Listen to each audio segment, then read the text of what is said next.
नमस्ते। तो आज हमारे साथ हैं बॉलीवुड की एक अभिनेत्री जिनका नाम है अमायरा दस्तूर। अमायरा ने कुछ हिंदी फिल्मों में काम किया है, वैसे तमिल फिल्मों में भी वो आई हैं, तमिल और तेलुगु फिल्मों में भी उन्होंने काम किया है। सबसे पहले हम ये जानना चाहेंगे अमायरा से, अमायरा जी आप सबसे पहले इंडस्ट्री में कब आई?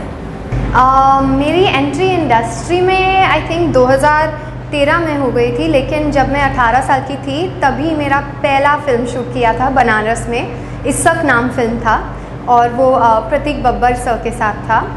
एक्चुअली मैं मॉडलिंग 16 साल से शुरू की। सभी का तो ऐसे ही होता है, पहले वो मॉडलिंग करती हैं और इस मॉडलिंग को एक स्टेपिंग स्टोन की तरह इस्तेमाल करती हैं और फिर फिल्म इंडस्ट्री में उनका प्रवेश होता है।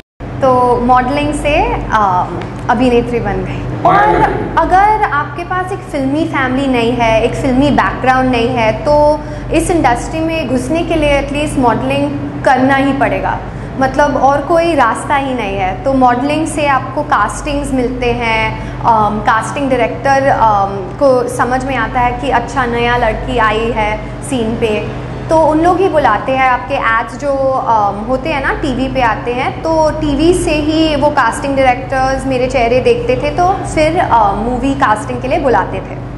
अमायरा जी आप पहले एक्टर नहीं हैं जो पारसी हैं, और ढेर सारे पारसी लोग भी इंडस्ट्री में हैं, जैसे कि मिसाल के तौर पे बोमन ईरानी जी हैं। क्या आपने कभी बोमन ईरानी के साथ काम किया है? लेकिन हम एक फिल्म किए थे मेड इन चाइना, तो सेट पे बहुत मज़ा आया था क्योंकि वो पारसी है, मैं पारसी हूँ, हम गुजराती में बात करते थे और ऐसा घर का माहौल लगा जब बमन सर था मेरे साथ। अमायरा जी अब जब आप मुंबई के माया नगरी के बारे में सोचती हैं तो आपके मन में इस माया नगरी के बारे में क्या विचार आती है?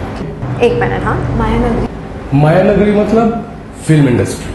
फिल्म इंडस्ट्री, ओके, हाँ सॉरी, इतने शुद्ध शब्द मुझे नहीं पता। हाँ नहीं, तो फिल्म इंडस्ट्री अभी आई डोंट नो, अभी भी थोड़ा मैं बाहर हूँ मुझे लगता है, क्योंकि मैं कोई फिल्मी बैकग्राउंड से नहीं हूँ। लेकिन जो काम मिल रहा है, टच वुड, बहुत अच्छा काम मिल रहा है मुझे। अभी मैं अमेज़ॉन के साथ 2 शो कर रही हूँ, तो मुझे सिर्फ लगता है कि फिल्म इंडस्ट्री बस बढ़ता रहता है बस।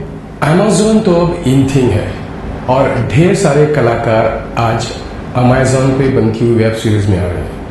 आपने अमेज़ॉन के साथ कौन सी फिल्म की है? मैं नाम नहीं बता सकती हूँ अभी, क्योंकि मैंने अभी अनाउंस नहीं किया, लेकिन 2 कर रही हूँ अमेज़ॉन के साथ और दोनों बहुत अच्छे ज़बरदस्त शोज़ है। अमायरा जी फर्ज करो अगर आपने अमेज़ॉन के वेब सीरीज का नाम बता दिया तो दर्शक उत्सुक रहेंगे आपकी ये फिल्म देखने के लिए? मैं जानती हूँ, लेकिन जब मैं रुकेंगे आपके लिए। मैं फरवरी में सबको बताऊंगी पक्का। इसके अलावा इंडस्ट्री में आपको और क्या क्या काम मिला है? इसके अलावा अभी तक बहुत काम मिला। मैं साउथ में भी फिल्म्स करती हूँ, तो वहाँ भी एक बहुत अच्छा वाइब है, क्योंकि वहाँ का इंडस्ट्री बॉलीवुड से थोड़ा अलग है। साउथ फिल्म्स भी शूट करने में लाइक एक दूसरा आई डोंट नो विचार होता है, तो इट्स जस्ट मज़ा आता है सारे इंडस्ट्री में, क्योंकि आपको पता चलता है कि एक कल्चर कैसा है। तो तमिल फिल्म्स कर चुकी हूँ, तेलुगु फिल्म्स कर चुकी हूँ, हिंदी फिल्म्स कर चुकी हूँ, तो हाँ I think like all over India. Amaira ji आपने तेलुगु और तमिल इंडस्ट्री में भी काम किया है, और इस इंडस्ट्री से आपको कौन से स्टार्स अच्छे लगते हैं? स्टार, नॉट जस्ट स्टार, लेकिन तमिल में मुझे जो पता नहीं जस्ट दिल तक पहुंच गया यार, मतलब उनके फिल्म्स, उनके वो जैसे बात करते हैं, उनके कल्चर, पता नहीं, इट्स जस्ट सो देसी। क्या मैं पूछ सकता हूँ कि आप ये दोनों भाषाएं जानती हैं? बिल्कुल नहीं। मैं लाइंस को सीख के आती हूँ सेट पे और पूरा रट करके मैं आती हूँ। यानी कि जब आप तेलुगु या तमिल में डायलॉग डिलीवर करती थी तो आपको पता नहीं था आप क्या बोल रही हैं?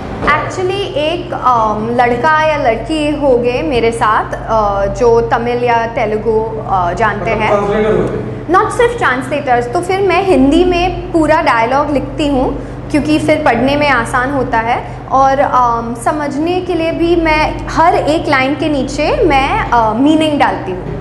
मतलब ट्रांसलेशन। अच्छा, एक और सवाल है हमारा जी, क्या तेलुगु के सुपरस्टार महेश बाबू के साथ आपने काम किया है?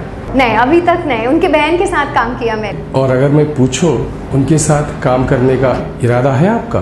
बॉस, कौन ना बोलेगा।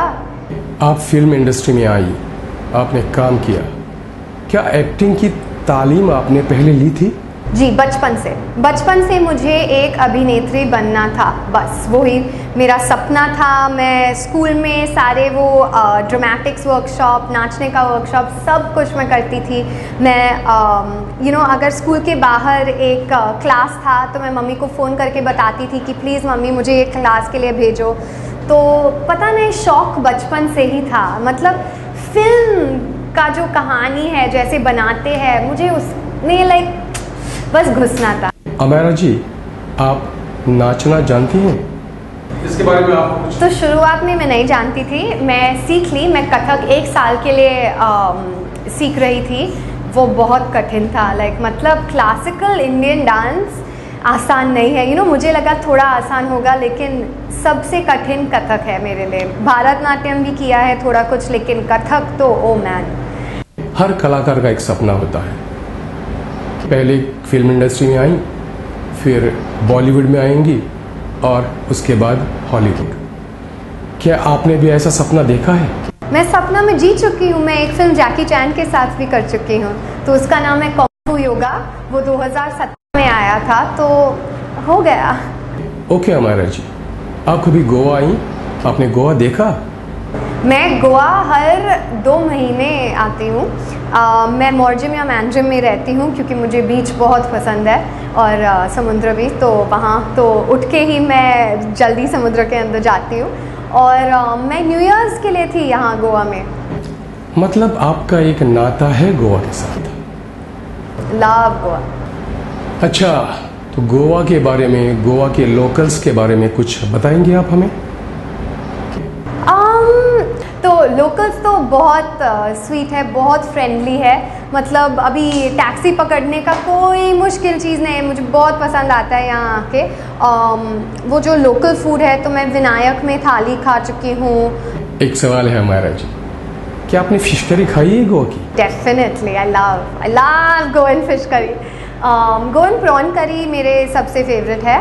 और हाँ, मैं हर 2 महीने आके गोवा घूम के वापस घर जाती हूँ। मतलब पता नहीं, गोवा में आके मुझे बस शांति का व्यवहार मिलता है। आपने एक बात अच्छी नहीं की हमारा जी। क्यों? आपकी जो अमेज़न पे फिल्म आ रही है, उसके बारे में आपने हमें बताया नहीं। बात मुझे अच्छी नहीं लगी, क्योंकि अगर आप पर मैंने अमेज़न का नाम लिया, उतना तो बताई। मुंबई में मैं कुछ भी नहीं बताई थी। आपको पता है, ये पहला इंटरव्यू है जहाँ मैंने अमेज़न का नाम लिया। अच्छा, और आखिर में आपसे ये पूछना चाहते हैं कि गोवा के लोगों के लिए आपका कोई संदेशा है?